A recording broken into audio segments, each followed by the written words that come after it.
আলাইকুম। আমি মামুনা বেগম, সহকারী শিক্ষক, বাংলা ইউনিয়ন কারিগরি উচ্চ বিদ্যালয়, সাতারি ইতিহাস কুমিল্লা। হে শিক্ষার্থী বন্ধুরা, তোমরা কেমন আছো? আমি আশা করি তোমরা সবাই ভালো আছো, আমিও ভালো আছি। হে শিক্ষার্থী বন্ধুরা, আমরা প্রায় এই অনলাইনে ক্লাস দিয়ে থাকি। সেই মোতাবেক আজকেও আমি অনলাইনে একটা ক্লাস দেওয়ার জন্য উপস্থিত হয়েছি। আজকে আমি যে ক্লাসটি নিয়ে আলোচনা করব সেটা হচ্ছে অষ্টম শ্রেণীর বাংলা প্রথম পত্র, এবং সেই বিষয়টা হচ্ছে পরে পাওয়া বিভূতিভূষণ বন্দ্যোপাধ্যায়, অর্থাৎ পরে পাওয়া গল্পের লেখক হচ্ছেন বিভূতিভূষণ বন্দ্যোপাধ্যায়। তো আমি তোমাদের সম্মুখে এখন এই বিভূতিভূষণ বন্দ্যোপাধ্যায়ের কিছু জীবন বৃত্তান্ত তুলে ধরবো। তোমরা মনোযোগ দিয়ে শুনবে এবং খাতা কলম নিয়ে টেবিলে বসবে, এই আশাই ব্যক্ত করছি। তো বিভূতিভূষণ বন্দ্যোপাধ্যায়, আমরা দেখতে পাচ্ছি যে লেখক বিভূতিভূষণ বন্দ্যোপাধ্যায় তিনি 1894 খ্রিস্টাব্দে 24 পরগনা জেলার মুরারিপুর গ্রামে জন্মগ্রহণ করেন। তার বাবার নাম ছিল মহানন্দ বন্দ্যোপাধ্যায় এবং মায়ের নাম ছিল মৃণালিনী দেবী। এই বিভূতিভূষণ বন্দ্যোপাধ্যায় শিশু এবং কৈশোরকাল কেটেছিল তার মামার বাড়ি অতমাঞ্জলায়, এবং তিনি যখন শিক্ষা জীবন শুরু করেন, সেই শিক্ষা জীবনে তিনি যখন এমএ পড়েন তখন তার প্রথম স্ত্রী মারা যায়। আর প্রথম স্ত্রী মারা যাওয়ার পর তার শিক্ষা সমাপ্তি ঘটে, অর্থাৎ তিনি আর শিক্ষা দিয়ে এগিয়ে যেতে পারেননি, প্রাতিষ্ঠানিক শিক্ষা লাভ করতে পারেনি। পরে তিনি কর্মজীবনে ঢুকে পড়েন। আর এই কর্মজীবন তিনি বিভিন্ন স্কুলে শিক্ষকতা করেন। পরে 22 বছর পরে তিনি আবার দ্বিতীয় বিয়ে করেন, সেটা ছিল 1940 সালে। এই বিভূতিভূষণ বন্দ্যোপাধ্যায় তার উল্লেখযোগ্য উপন্যাস লিখেছিলেন। সেই উল্লেখযোগ্য উপন্যাসগুলো হচ্ছে ইছামতি, অরণ্যক, অপরাজিতা এবং পথের পাঁচালী। ইছামতি উপন্যাসের জন্য তিনি বিভিন্ন রবীন্দ্র পুরস্কারে ভূষিত হয়েছিলেন। এছাড়াও তিনি শিশু কিশোরদের জন্য কিছু বই লিখেছিলেন। এই মহান লেখক বিভূতিভূষণ বন্দ্যোপাধ্যায় 1950 সালে আমাদের ছেড়ে পরপারে চলে যান। এখন আমি মাইন্ড ম্যাপিং এর সাহায্যে তোমাদের কাছে এই বিভূতিভূষণ বন্দ্যোপাধ্যায় কিছুটা অংশ তুলে ধরবো। তোমরা একটু খেয়াল করো, আমি মাইন্ড ম্যাপিং এর সাহায্যে সেটা দেখাচ্ছি।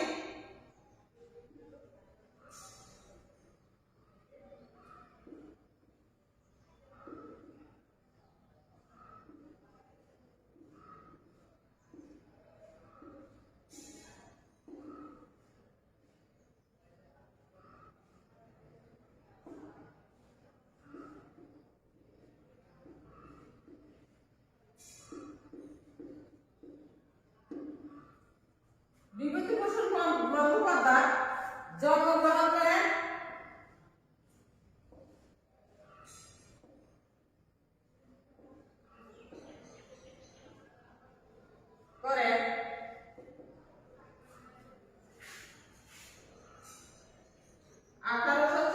সালে।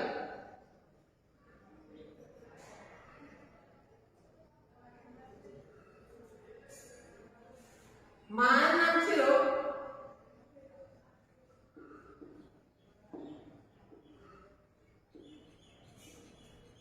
মৃণালিনী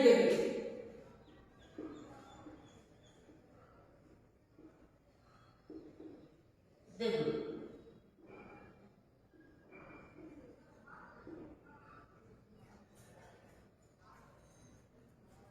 মৃত্যুবরণ করেন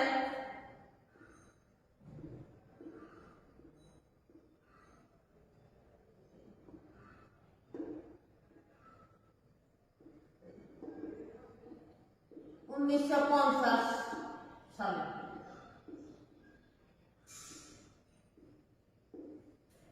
আমি এই বিভূতিভূষণ বন্দ্যোপাধ্যায় জীবন বৃত্তান্ত কিছু অংশ মাইন্ড ম্যাপিং এর সাথে তোমাদেরকে দেখিয়েছি, যেটা গুরুত্বপূর্ণ।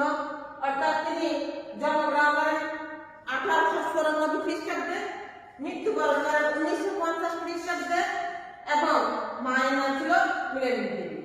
এই ছিল বিভূতিভূষণ বন্দ্যোপাধ্যায়ের গুরুত্বপূর্ণ কিছু অংশ। তো তোমাদের সম্মুখে আমি এখন এই বিভূতিভূষণ বন্দ্যোপাধ্যায়ের লেখা পড়ে বা গল্পটার মূল বা অর্থাৎ পাঠ পরিস্থিতি তোমাদের সম্মুখে কিছুটা আলোচনা করব। আসলে এই বিভূতিভূষণ বন্দ্যোপাধ্যায়ের লেখা পরে পাওয়া গল্পটি তার একটি বিখ্যাত কিশোর গল্প। এটা নীলগঞ্জের খালমান সাহেব গ্রন্থ থেকে সংগ্রহ করা হয়েছে। এই পরে পাওয়া গল্পটি আসলে যদি একটা কিশোর গল্প এবং সেটা নাটক হৃদয়ের অত্যন্ত জয় করতে খুবই হৃদয় বিদারক এবং পাঠকের মন জয় করতে সক্ষম হয়েছিলেন। এখানে দেখা যাচ্ছে যে যুবকরা অর্থাৎ তরুণরা যে একটা পরে পাওয়া যে সম্পদ কুড়িয়ে পাওয়া যে সম্পদ তার মুখ না করে তারা যে দায়িত্বশীলতার পরিচয় দিয়েছেন এটা এখানেই প্রকটভাবে প্রতিফলিত করা হয়েছে। আসলে এই যারা পরে পাওয়া যে কুড়িয়ে পাওয়া যে অর্থ সম্পদ সেটা যুবকরা যে কিশোররা যে দায়িত্বশীলতা এটা অনেক বয়স্ক মানুষকে হার মানিয়েছিলেন। সবচেয়ে বড় কথা হচ্ছে তারা যেইভাবে কুড়িয়ে পাওয়া সম্পদকে প্রকৃত মানুষের কাছে অর্থাৎ লোকের কাছে ফেরত দেওয়ার জন্য তারা আপ্রাণ চেষ্টা করেছিলেন। এটা এর জন্য তার দায়িত্ব দেওয়ার জন্য তার দায়িত্ব ভার এমনভাবে তারা নিয়েছিলেন যে এটা অনেক বয়স্ক লোক অর্থাৎ অনেক অভিজ্ঞ লোকেরাও বিস্মিত এবং গর্বিত হয়েছিলেন। এই গল্পে যে প্রধান দিকটা বেশি উপস্থিত হয়েছে সেটা হচ্ছে তারা তাদের দলের মধ্যে এমন একজনের উপর দায়িত্ব অর্পণ করেছিলেন। তারা প্রথম সিদ্ধান্ত নিয়েছিলেন যে এই দল মধ্যে যিনি বিচক্ষণ বুদ্ধিমান তার উপরে তারা আস্থা স্থাপন করেছিলেন। এই গল্প কিন্তু এই দিকটা অত্যন্ত মূল্যবান একটা দিক এবং সেটা এখানে প্রকাশিত হয়েছে। তাছাড়া দরিদ্র প্রতি যে সহানুভূতি সহনশীলতা তাও এখানে গল্পের মধ্যে সুন্দরভাবে প্রকাশিত হয়েছে। এই বিভূতিভূষণ বন্দ্যোপাধ্যায়ের লেখা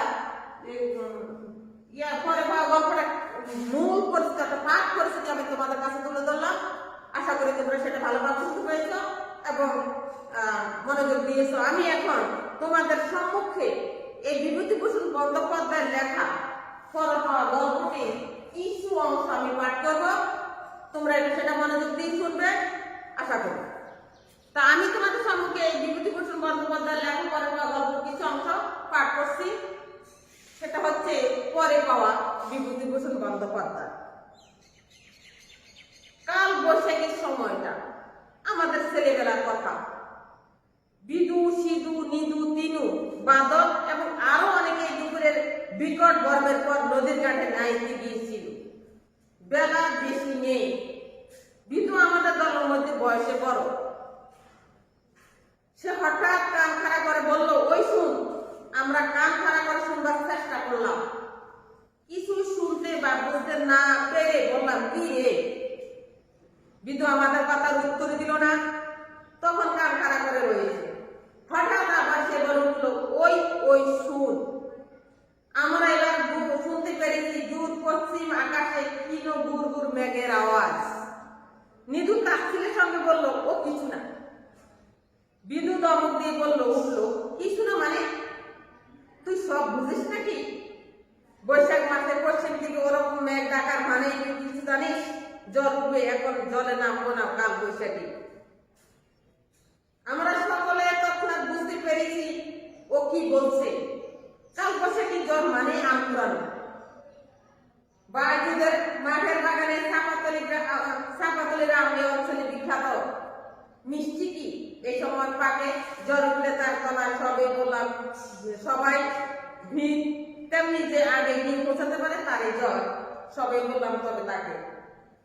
এখানে দেখো আমি এইটুকু পাঠের মাধ্যমে কয়েকটা নতুন অর্থ খুঁজে পেয়েছি। আমি সেগুলো তোমাদের বুঝে লিখে দিচ্ছি, তোমরা খাতা তুলে নিবে।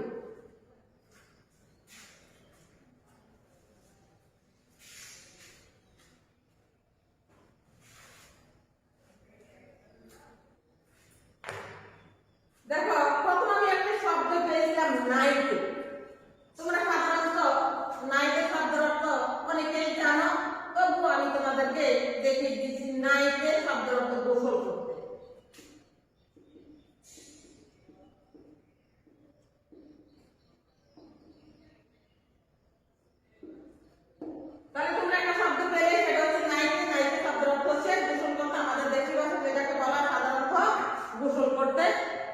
নাইতে শব্দের অর্থ গোসল করতে। আরেকটা শব্দ তোমাদেরকে আমি বলে দিচ্ছি, সেটা হচ্ছে আমরা কতজন বন্ধু নামে পানি পেলাম।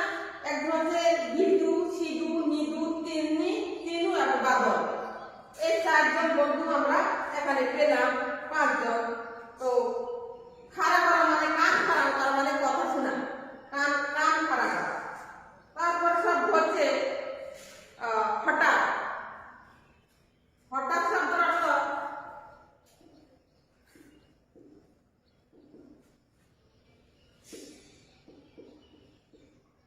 আচমকা।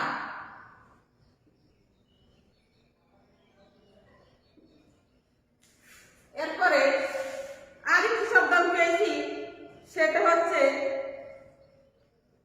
কাল বৈশাখী। কাল বৈশাখী তোমরা সবাই বুঝো, বৈশাখ মাস আসলে তখন একটি বাতাস প্রবাহিত হয়, আর সেই বাতাসটা প্রচন্ড বেগে প্রবাহিত হয়। এটাকে সাধারণত আমাদের দেশের ভাষায় কাল বৈশাখী ঝড় হয়ে থাকে। এই সময় বিভিন্ন আম বাগানে গাছ থেকে কাল বৈশাখী ঝড়ে বাতাসে আম করে থাকে এবং তারা সবাই সেই আম কুড়ানোর জন্য বাড়িতে বাগানে যাবে বলে স্থির করলো। এরপরে আমি আরেকটু পাঠ করবো, সেটাও তোমরা একটু মনোযোগ সহকারে শুনবে। কিন্তু তখনও রোদ গাছপালার মাথায় দিব্যি রয়েছে। দিব্যি মানে চমৎকার। আরেকটা শব্দ আমরা পেলাম, দিব্যি।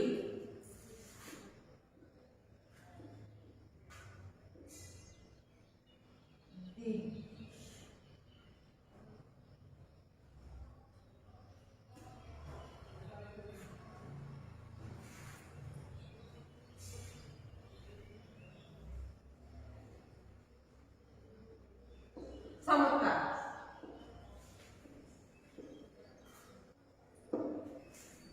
দিব্যি শব্দের অর্থ হচ্ছে চমৎকার।